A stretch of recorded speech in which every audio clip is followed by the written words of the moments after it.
सबको नमस्कार। छायावादी काव्य नामक पाठ्यक्रम में पहला पाठ है छायावाद का सामान्य परिचय। पूर्व ज्ञान के तौर पर हमें यह जानकारी आवश्यक होना चाहिए कि हिंदी साहित्य के इतिहास का काल विभाजन किस प्रकार है। हिंदी साहित्य के इतिहास को चार भागों में विभाजित किया है: आदिकाल, भक्तिकाल, रीतिकाल, आधुनिक काल। तो हिंदी साहित्य के प्रारंभिक काल को हम आदिकाल कहते हैं। इसके नामकरण के बारे में बहुत सारी जो जानकारियां हैं, बहुत सारे आचार्यों ने इसे अनेक अनेक नाम से अभिहित किया है। आचार्य रामचंद्र शुक्ल जी ने आदिकाल को वीरगाथा काल नाम दिया है। हिंदी साहित्य का सुवर्ण काल है भक्ति काल। इस समय जो है तुलसीदास, कबीरदास, सूरदास जैसे महत्वपूर्ण भक्त कवियों की रचनाएं हमें उपलब्ध हैं।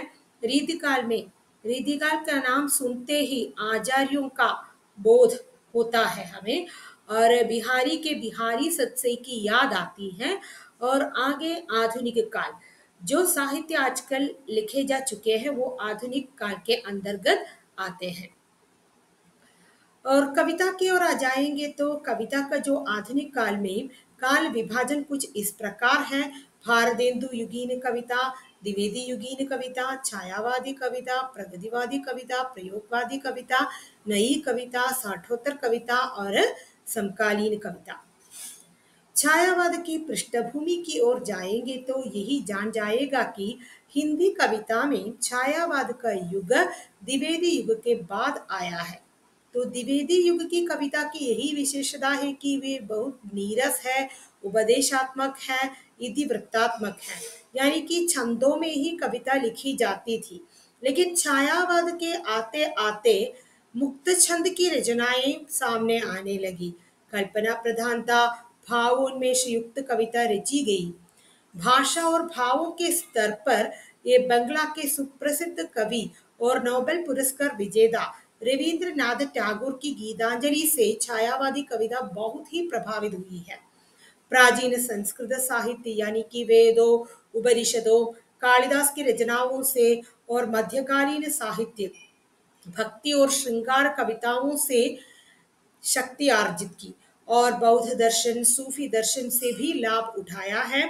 और छायावादी युग जो है साहित्यिक जागरण का युग है, साहित्यिक सार्वभौमिक विकास काल है, जिसका आरंभ राष्ट्रीय परिधि में भारतेंदु युग से लेकर शुरू हुई थी। तो छायावाद की यही एक पृष्ठभूमि है। छायावाद तक आते आते हिंदी कविता में जो है नीरस था, उपदेशात्मकता थी, इतिवृत्तात्मकता थी, छंदों में ही सभी कविताएं लिखी जाती थी।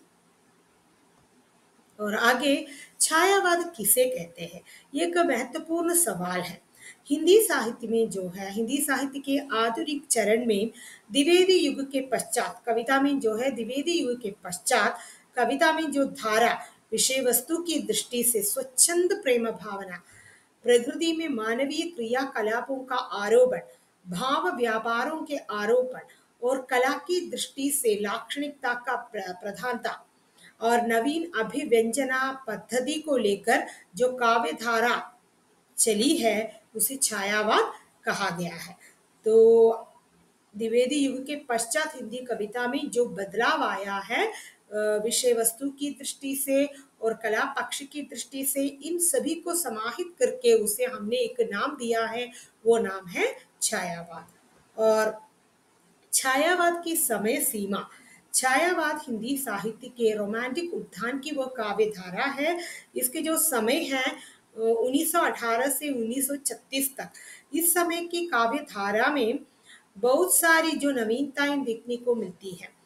द्विवेदी युग से हटकर कुछ नवीन काव्य शैली, विषय वस्तु की प्रधानता, नए नए प्रयोग, ये सब इस समय की कविताओं में देखने को मिलते हैं। जयशंकर प्रसाद, सूर्यकांत त्रिपाठी निराला, सुमित्रानंदन पंत, महादेवी वर्मा, पंडित माखनलाल चतुर्वेदी जैसे कवियों की रचनाओं में ये सारी की सारी खूबियां देखने को मिलती हैं। और छायावाद के जो नामकरण, छायावाद को छायावाद नाम किसने दिया है? मुकुटधर पांडे ने श्री शारदा पत्रिका में एक निबंध प्रकाशित किया था। उसमें उन्होंने पहली बार छायावाद शब्द का इस्तेमाल किया है।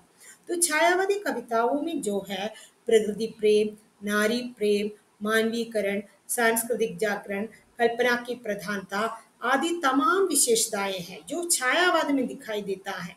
अंग्रेजी में जो रोमांटिसिज्म है उसी के जो प्रभाव में ही हिंदी साहित्य में छायावाद का उदय हुआ है, यही बताया जा रहा है।